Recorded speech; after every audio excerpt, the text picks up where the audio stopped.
Good morning! Tara, mag-breakfast tayo.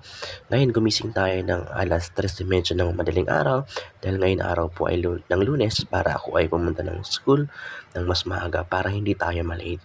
So ayan, tayo ay kumakain ng mabilisan lamang para tayo po ay makaligo na agad. So ganito po yung aking morning routine. Kailangan gumising ng mas maaga. Kaya si malayo ang aking pinagtatrabahuhan. Halos 1.5 oras po yung biyahe. Tara, samahan niyo po ako. Ayan, good morning po sa lahat. Ngayon po tayo ay nakahanda na para pumunta ng ating workstation para magtrabaho na naman. So magbubukang liwayway pa lang. So nakikita natin, madilim pa yung paligid natin. So samahan niyo po ako para sa aking biyahe papunta ng aming eskwelahan. Salamat, God bless po sa lahat.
Ayan, after 1.5 hour po, tayo po ay nakarating na sa ating pinagtatrabahuhan.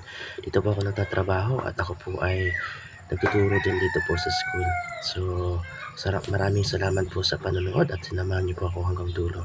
God bless everyone!